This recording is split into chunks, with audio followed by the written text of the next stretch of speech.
diseña, manda esto, lo otro, luego ya va. Sí. Los derechos humanos de las mujeres son fundamentales.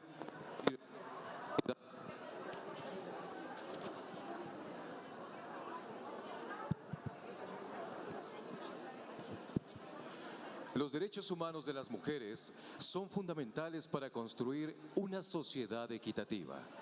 En este panel, destacadas expertas discutirán los avances y desafíos en esta área. Recibamos en el escenario a nuestras panelistas. Maestra Jessica Janet Pérez Carreón, presidenta de la Comisión Estatal de Derechos Humanos.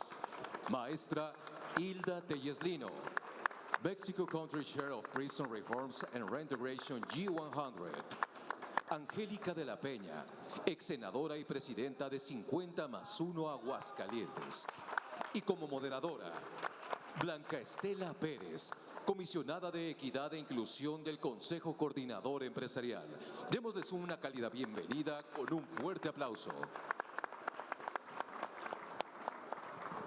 Muchas gracias, muy buenas tardes a todas, a todos, a todes. Sé que es difícil este horario de panel, pero también sabemos que quienes están aquí, pues obviamente están muy interesados en escuchar estos temas tan interesantes. Como bien lo saben, los derechos humanos de las mujeres se sustentan en 3 principios fundamentales: la igualdad, la no discriminación y la no violencia contra las mujeres por razones de género. La igualdad entre hombres y mujeres implica la eliminación de toda forma de discriminación en cualquiera de los ámbitos de la vida de las mujeres y de nuestras niñas. La Ley General para la Igualdad entre Mujeres y Hombres tiene por objeto regular, garantizar y orientar los mecanismos y esfuerzos institucionales para lograr la igualdad sustantiva en los ámbitos públicos y privados. Para lograr tal fin, esta establece 5 ámbitos para incidir en el cumplimiento y las garantías de los derechos de las mujeres y los derechos económicos. Tanto es el económico, el político, el social, el civil y el cultural.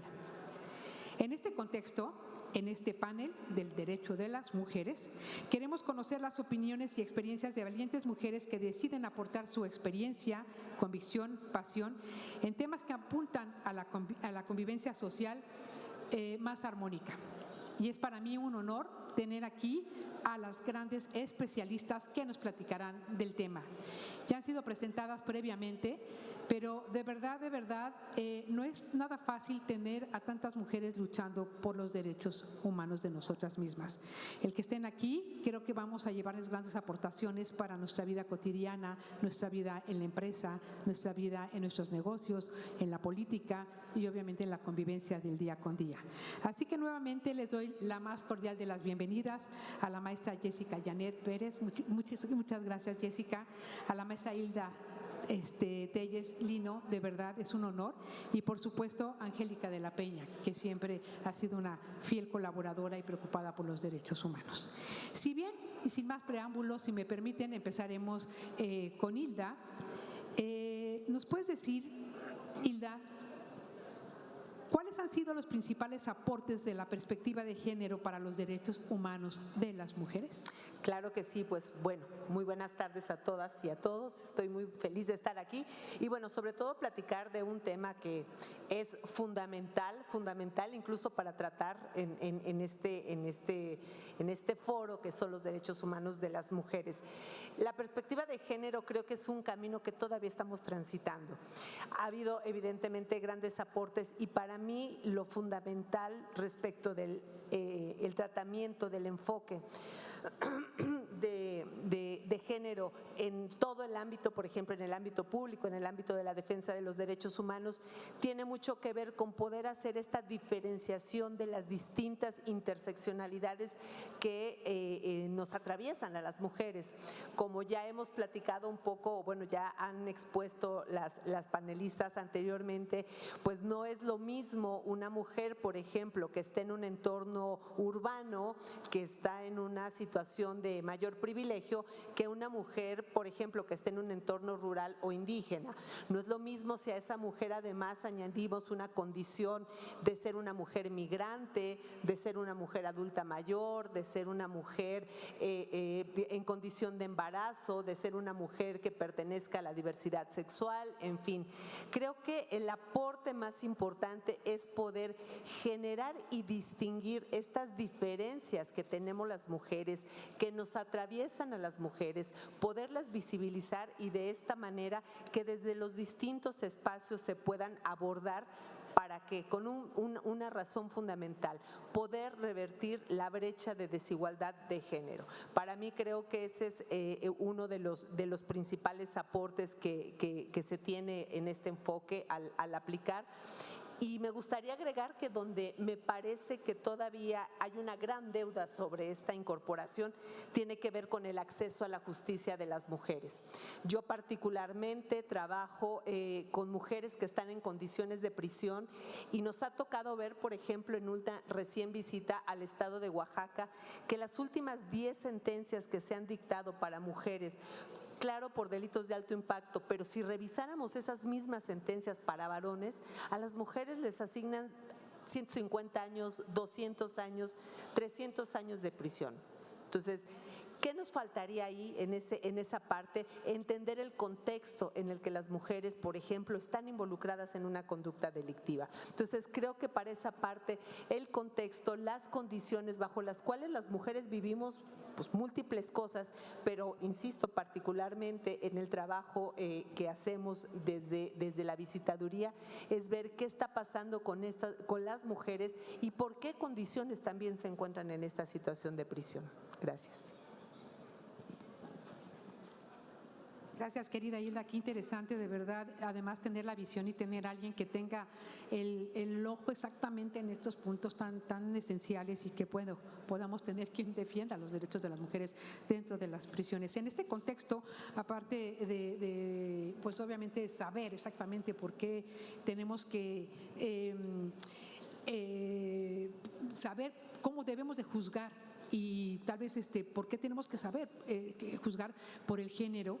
Me gustaría mucho preguntarle a Jess, si me lo permites, ¿por qué es relevante reconocer la diferencia de género como condición de desigualdad para las mujeres en el reclamo de los derechos humanos? Creo que va muy de la mano de lo que nos acaba de platicar Hilda en su experiencia.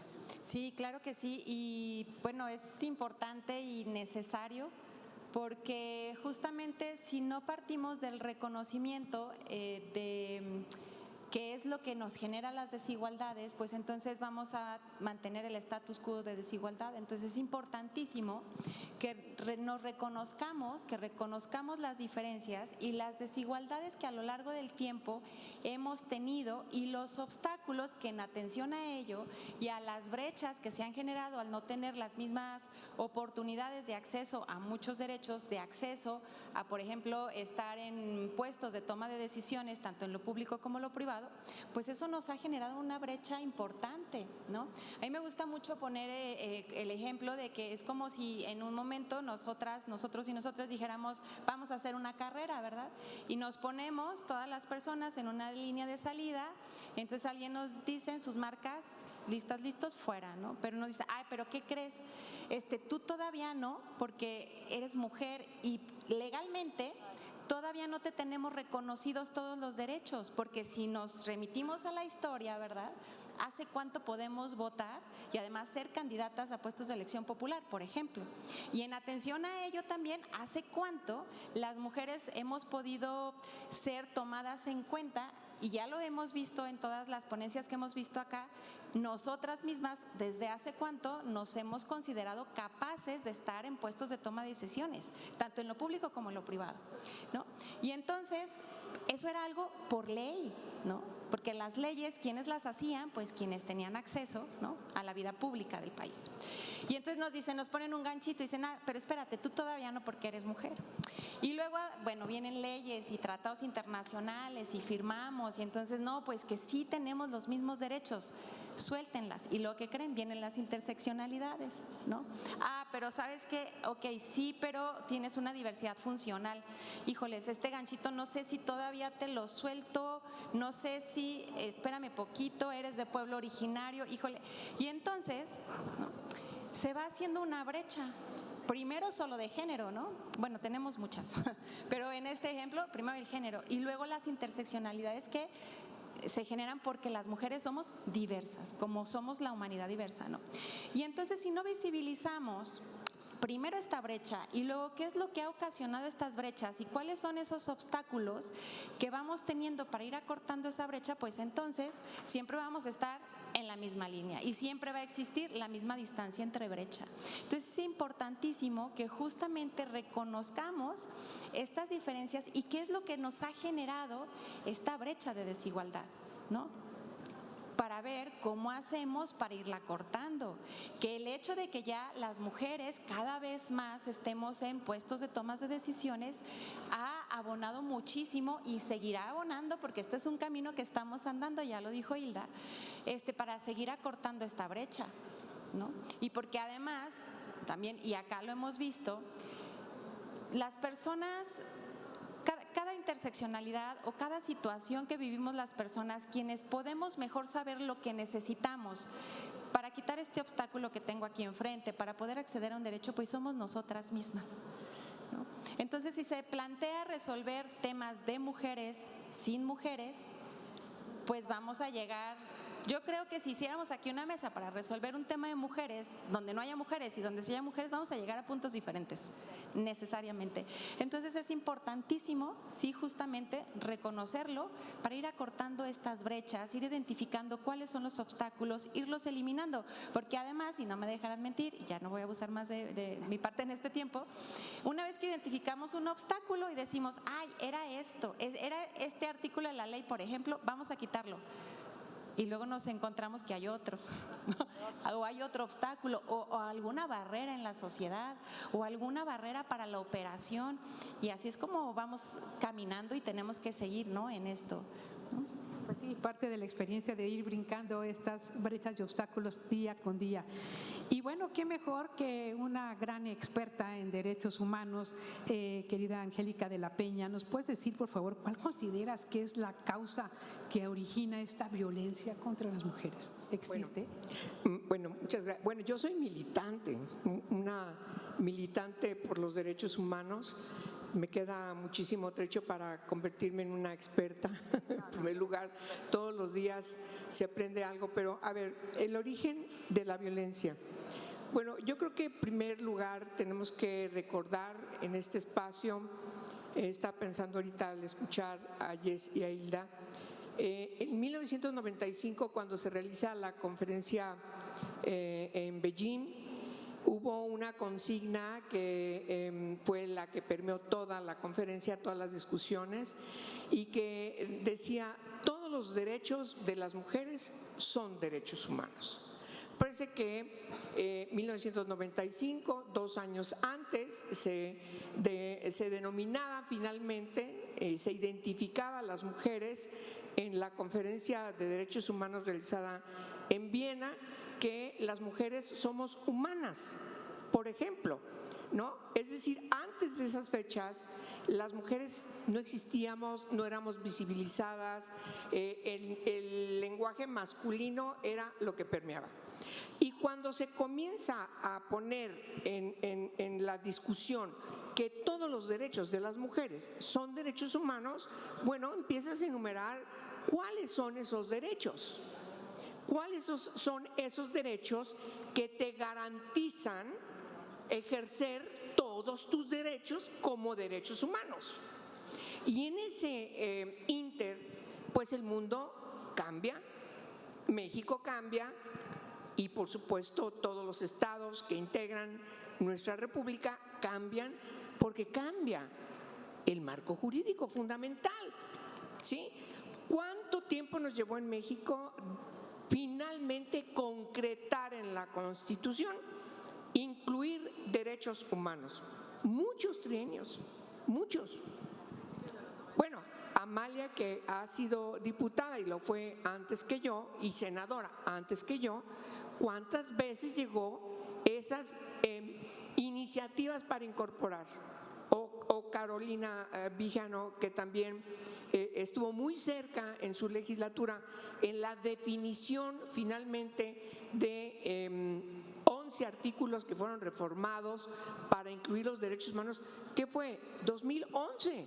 ¿Se fijan cómo el tiempo nos lleva a estar frente a una denominación de que todos los derechos de las mujeres son derechos humanos? También es un derecho humano tener acceso a una vida libre de violencia. Y cuando tú llegas a tomar, a hacer tuyo un marco jurídico que te apoya, porque te dice, tú no es luchar contra la violencia hacia las mujeres, es el gran parteaguas que dimos en nuestra legislación, sino tienes derecho a acceder a una vida libre de todo tipo, de toda modalidad de violencia. Entonces hay un cambio muy importante. Y tú me preguntas, ¿cuándo? Pues apenas lo acabo de decir. Y por supuesto, la ley que establece que el derecho de las mujeres a una vida libre de violencia, la verdad, tiene muy pocos años. Muy pocos años. ¿Cuándo? Pues a partir de que finalmente logramos en 2005, 2006, lograr que se legislara, y en el 2007, me acuerdo muy bien, el 2 de febrero de 2007 se promulga la Ley General de Acceso de las Mujeres a una Vida Libre de Violencia. A partir de ahí estamos ya en otras batallas. No quiere decir que ya se hayan resuelto las batallas antes de la ley. No, ya estamos en otras batallas, en hacer vigente todos los días, en todos los espacios, que ese marco jurídico, con una alianza muy importante de los organismos de derechos humanos que aquí representa a Jessy, que representa Hilda, pues lograr que eso se concrete y eso cambie. Apenas estamos en eso. Muchas gracias, Angélica. Y aparte, esto se viene sumando, como tú dices, porque se vienen apareciendo, como también nos lo decía Jessy, nuevas formas de violencia. Entonces hay que irlo, ¿no?, actualizando. Y lo hablábamos hace rato con el tema del sector empresarial, ¿no?, para el acceso a las mujeres a las tomas de decisiones. Bueno, pues hay mucho tipo de violencia que también habrá que llevarlo a la legislatura y tendremos que trabajar en eso, ¿verdad? Ese es un pendiente, así es. Bueno, Hilda, cuéntanos, ¿has tenido algo que no te permita realizar el trabajo que realmente tú haces tan dignamente? ¿Qué te frena? ¿Qué obstáculos te has encontrado con que has tenido que luchar, independientemente de la violencia que como mujer lo lleves a cabo, pero dentro de tu trabajo que tú lidereas? Cuéntanos con qué te has encontrado. Sí, claro que sí, y es muy importante compartir, porque ahora, bueno, primero digamos esta primera parte introductoria como para hablar de lo general, y ahora vamos a, bueno, yo quiero aterrizarlo un poco a que veamos cómo también desde el ámbito de los derechos humanos las mujeres nos enfrentamos a, digamos, circunstancias que hacen complejo, que obstaculizan también el propio derecho que tenemos a defender los derechos humanos. Por ejemplo, pensamos que por trabajar en una institución de derechos humanos no vivimos situaciones de violencia, acoso laboral o acoso sexual. No, pues es una situación que también eventualmente en algún momento de mi vida he tenido que enfrentarlo, y hay que sortearlo, y ¿cuál es la mejor forma? Denunciándolo, hablándolo para poderlo revertir. Situaciones de discriminación y sexismo, desde temas de quizás tú por ser mujer no puedas trabajar en cierto ámbito o cierto caso en particular por las complejidades, o si eres mujer, tener que demostrar una y otra vez que podemos ser mejores. Independientemente, yo recuerdo que creo que de las situaciones más complejas que viví en la vida profesional es cuando tuve mi embarazo. Al momento de tener mi embarazo, previo a eso yo era una gran visitadora adjunta, entonces tenía casos relevantes y todo. En cuanto se enteraron de mi embarazo, básicamente como que dejaba de funcionar y estuve a punto de vivir una situación de despido en una institución protectora de derechos humanos. Afortunadamente, la vida y la experiencia ya me habían dado herramientas para decir, esa no es una causa que para mí obstaculice continuar con eso. Pero eso es algo que podemos ver. En el caso de la situación por condición de embarazo, es una de las causas que mayormente se denuncian ante el Consejo Nacional para Prevenir la Discriminación, por el cual las mujeres pueden vivir una situación de despido. El tema de exclusión, por ejemplo, ahora que mi trabajo está más enfocado en el ámbito, digamos, de seguridad, sistema penitenciario, que es un ámbito que mayoritariamente han vivido hombres, así como hablaban pues de ciertas industrias, de la ciencia y todo, también en el ámbito de seguridad es un espacio donde mayoritariamente ha habido hombres. Y hoy que habemos más mujeres, creo que le damos un rostro distinto también al tema de la seguridad, percibirla de manera distinta, trabajarla de manera distinta. Una experiencia que también en ese ámbito vi, recuerdo, es una autoridad, vamos a obviar el nombre para no echarlo de cabeza, pero era invariablemente a mis 52 años decirme niña. A ver, niña, hasta que un día sí le dije, oiga, basta, perdón, no soy niña, tengo más de 50 años, o sea, dejé de ser niña hace mucho tiempo. Y esa ternura sutil con la que me decía niña era más bien minimizar la capacidad para poderme enfrentar a temas de toma de decisión en el mismo ámbito donde estamos trabajando. Él desde el espacio público, yo desde un organismo autónomo, pero es esta parte como de eres una pequeña y frágil niña que está enfrentándose a estos temas de seguridad, ¿no? La criminalización también. Yo soy una mujer que me asumo feminista, me asumo por el derecho a decidir de las personas, por la defensa de los derechos de la diversidad sexual. Bueno, pues eso mismo también nos ha llevado a enfrentar situaciones porque invariablemente, feminista, y por acá se escucha la voz feminazi, como si eso fuera una broma, una gracia, todo. O sea, parece que una característica que para nosotras las defensoras de derechos humanos puede ser una herramienta, corre o cuenta en contra nuestra. Un tema fundamental también, el estrés, cómo balancear nuestra vida personal, nuestra vida laboral, nuestra propia vida profesional. También esa doble carga, esa carga de las labores de cuidado, pero tengo que ser una excelente servidora pública, pero también tengo que cuidar mi casa, pero también quiero estudiar, también quiero prepararme más y todo. Cómo poder sortear eso y cómo poder solventar el estrés permanente. Y un último punto es también la falta de visibilidad y reconocimiento que también tenemos las mujeres. Podemos tener grandes ideas, pero si las decimos nosotras, quizá no es tan buena, pero si la misma idea la dice un hombre, es maravillosa. O cuántas veces nos han robado nuestra idea y nuestra idea desarrollada la ha tomado un hombre y dice, pues eso es algo que yo desarrollé.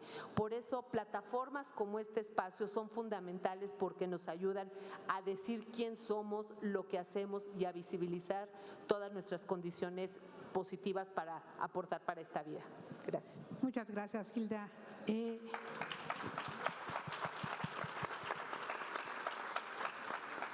Yes, platícanos aquí en Aguascalientes cómo estamos en materia de derechos humanos, en específico en derechos humanos sobre las mujeres. Sí, híjoles, pues yo creo que como en todos lados, caminando, ¿no? Yo creo que cuando hablamos de derechos humanos, los derechos humanos tienen precisamente la característica de la progresividad y eso implica que deben de caminar junto con la sociedad, ¿no? Hemos tenido situaciones respecto al reconocimiento de derechos, de grupos de atención prioritaria en determinadas épocas de la historia que si las revisamos ahora decimos, pero qué barbaridad. ¿Cómo es que hacíamos eso? ¿Cómo es que teníamos validado, por ejemplo, en temas de diversidad funcional, que fueran las personas sujetas meramente de cuidados y no de autonomía, ¿no? Entonces, es como en materia de derechos humanos de las mujeres es lo mismo. Estamos caminando y como decía yo, cuando estamos en la carrera y entonces identificamos, es que esto es el obstáculo, lo quitamos y entonces decimos, pero ya el generador o la causa que generaba esos obstáculos sigue existiendo. pero ya la estamos identificando, entonces ahora cómo vamos a la causa, o ahora como ya no tenemos este obstáculo, vemos que hay otros enfrente, ¿no? Que no podíamos ver porque no podíamos pasar del primero. Entonces, esto es así, creo yo, y en general en derechos humanos y particularmente en los derechos de la mujer, y creo que esto nos pasa en todo el mundo, y es que los derechos humanos siempre tienen que estar caminando, ¿no? Y tienen que avanzar. Bueno, la verdad es que no me gusta usar las palabras de avance o retroceso, porque no es así. Los derechos humanos simplemente deben de caminar con la sociedad, ¿no? La sociedad es como, las sociedades somos diferentes en cada época de la historia, ¿no? Nos interesan particularidades diferentes, pugnamos por situaciones diferentes que nos dan como una personalidad propia de las sociedades, y entonces los derechos humanos tienen que ir atendiendo a estas sociedades. ¿Y cómo se hace eso? Pues generando política pública, impulsando las reformas legislativas. ¿Y cómo lo hacemos? Pues lo hacemos nosotras, ¿no? Lo hacemos nosotras cuando cada vez más estamos en espacios o de toma de decisiones o de reflexión como este foro y como otros tantos en los que nos encontramos, quienes somos de aquí del estado, que nos encontramos muy seguido, ¿no? En estos espacios de reflexión y de visibilización, porque ya lo decían también en las compañeras y compañeros pasados, es que una parte importante es que reconozcamos y visibilicemos.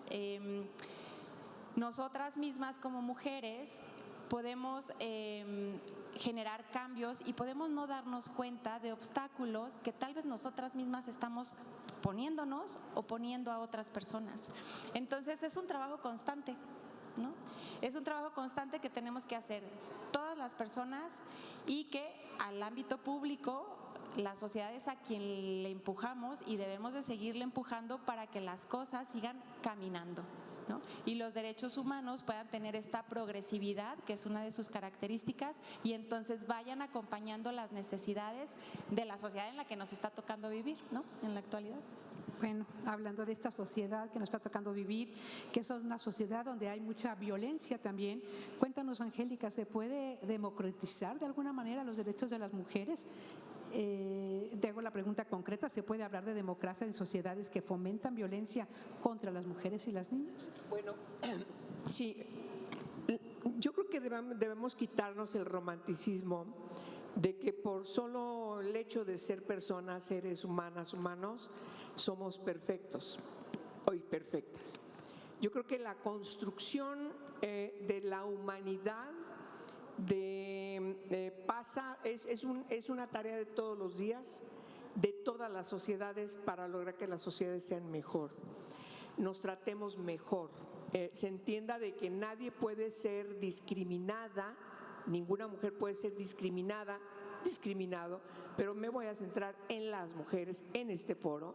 Ninguna mujer puede ser discriminada por ninguna condición, por nada, ni por su color de piel, por su edad, por dónde nació, el idioma, etcétera, etcétera. Me parece que ese es el primer reto que tenemos en la construcción de una sociedad que tiene que respetar a las personas, a las mujeres como somos, donde estemos y hagamos lo que hagamos.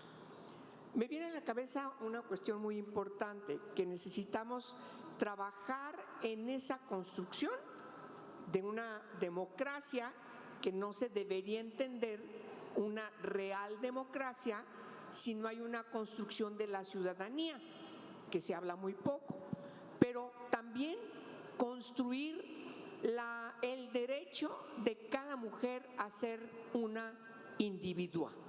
Tampoco hablamos de eso, ¿no?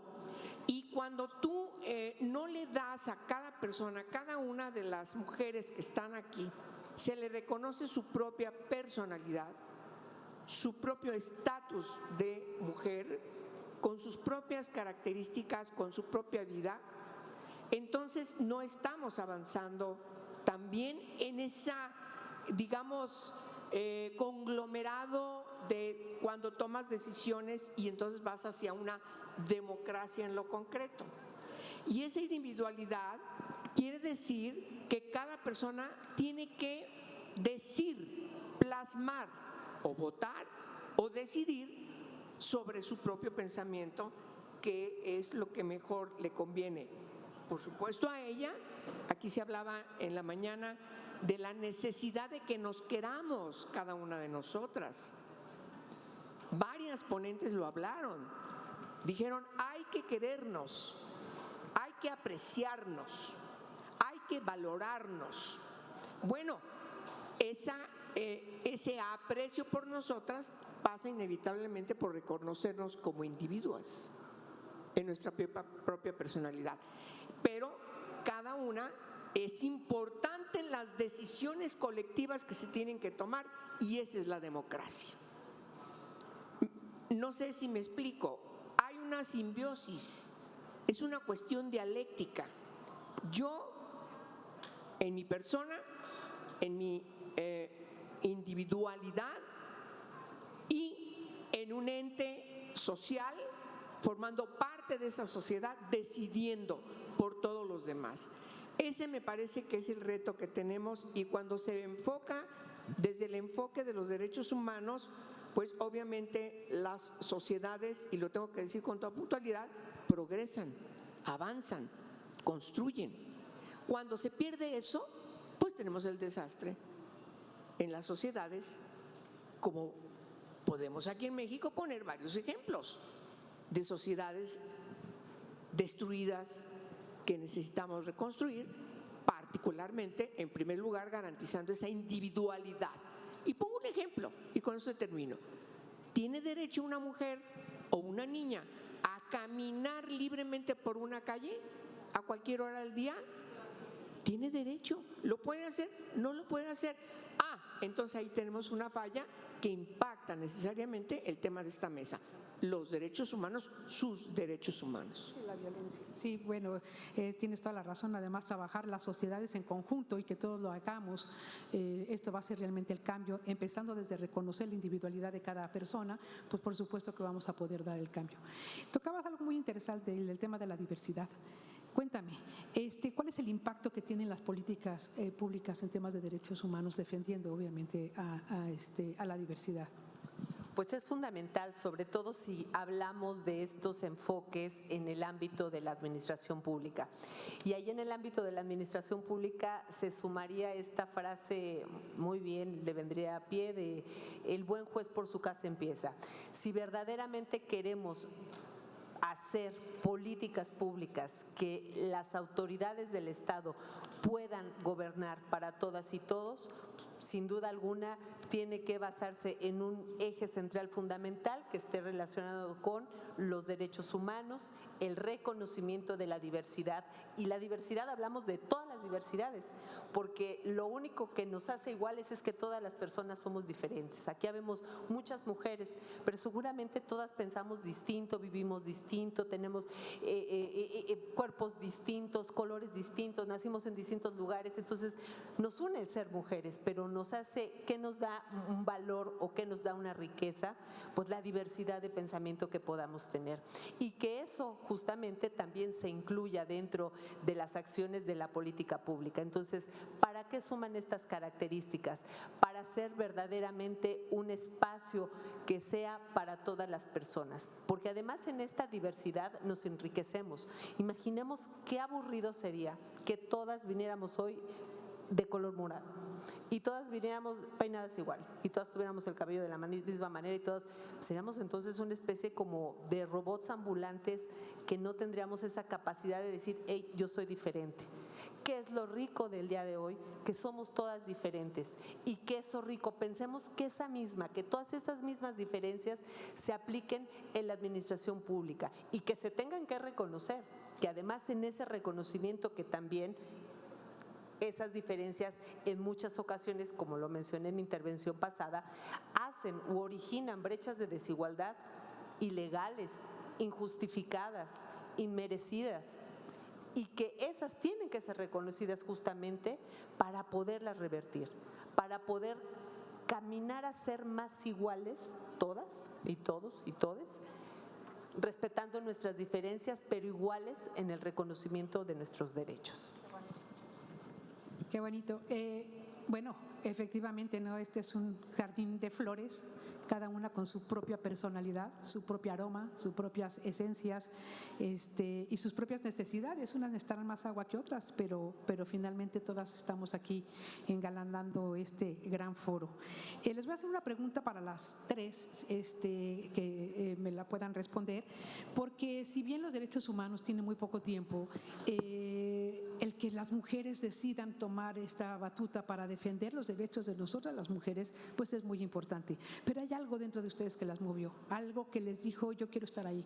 ¿Cómo fue que se entusiasmaron y cómo fue que decidieron pues entrar en este camino de la defensa de los derechos de las mujeres? Si quieres empezar, Jessie. Gracias. Pues yo creo que creer que podía aportar algo y que puede ser diferente y que puede ser mejor.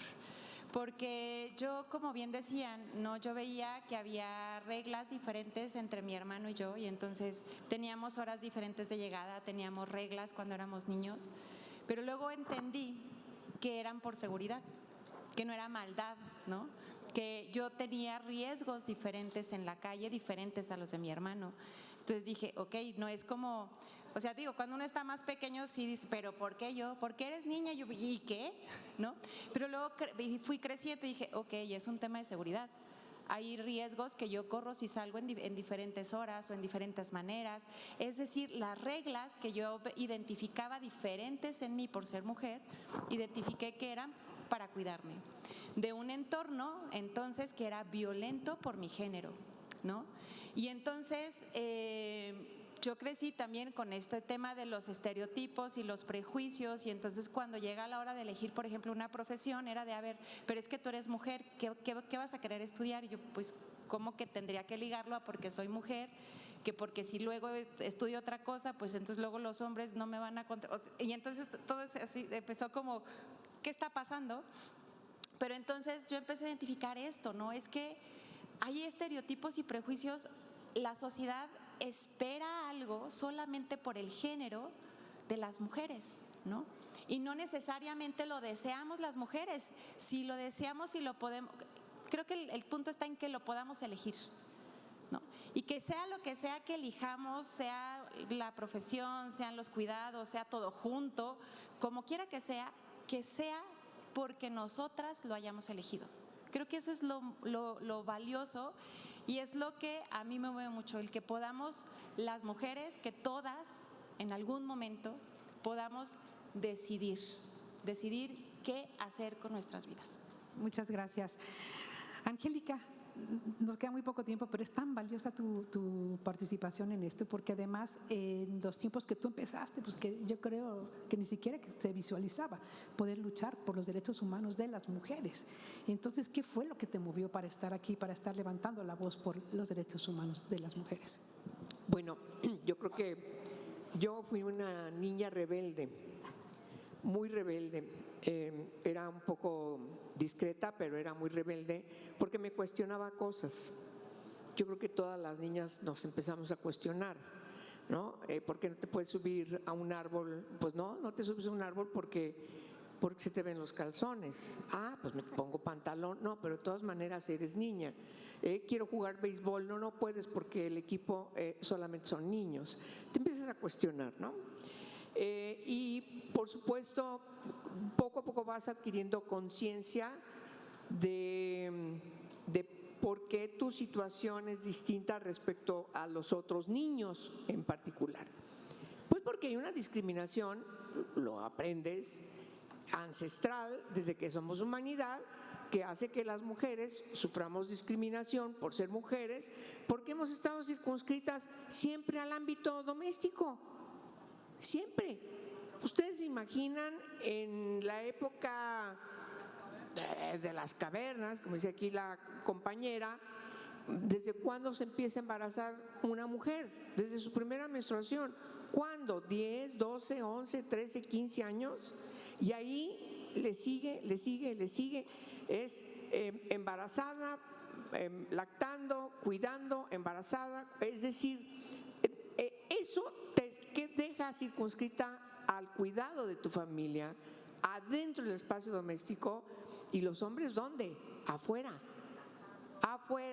cazando, pero después de eso, en las cosas públicas, cuando ya se empiezan a constituir los estados.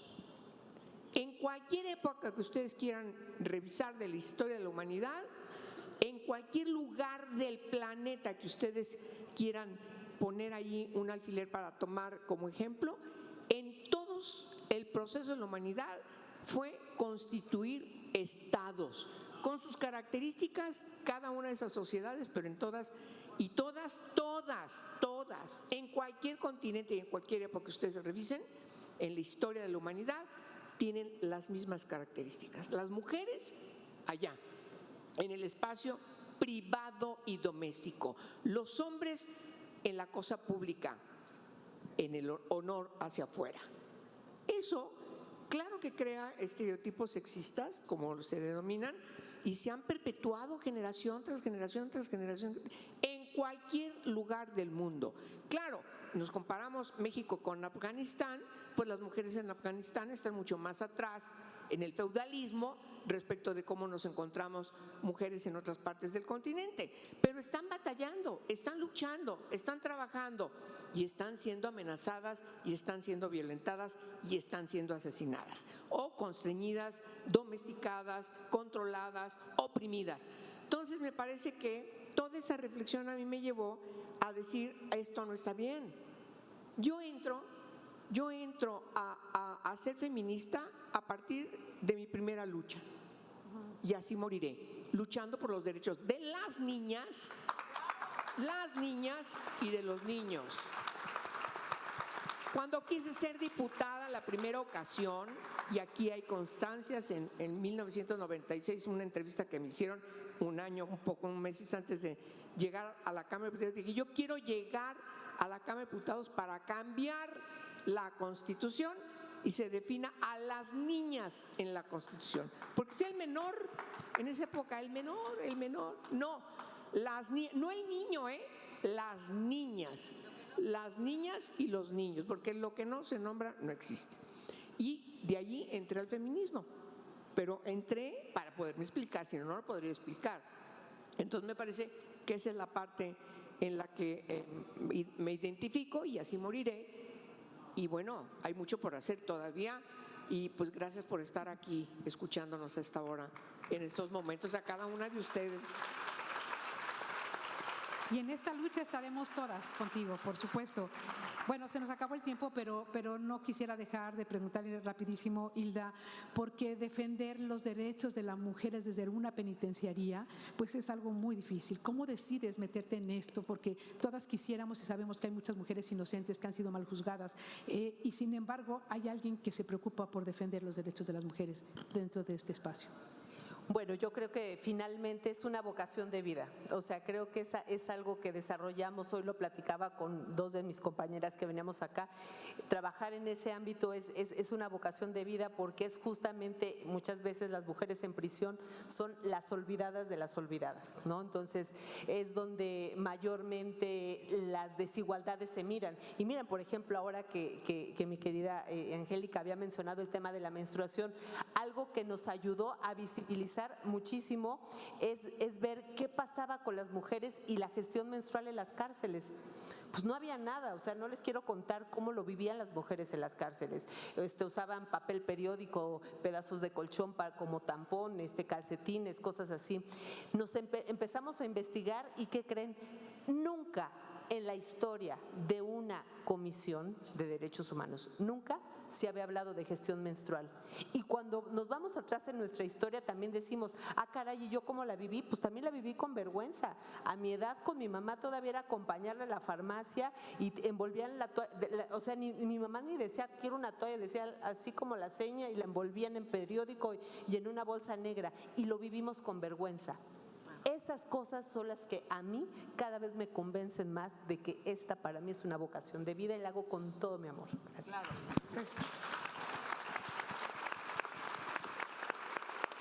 Pues muchísimas gracias, ha sido un panel de súper lujo y me quedo nada más con el mensaje que bien lo dijo nuestra querida Angélica.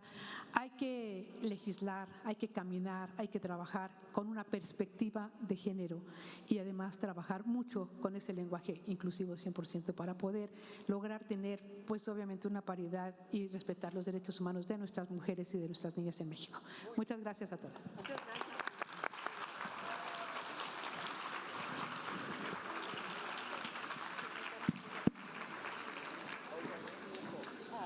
Agradecemos a nuestras panelistas por esta inspiradora conferencia. Procedemos a la toma de foto.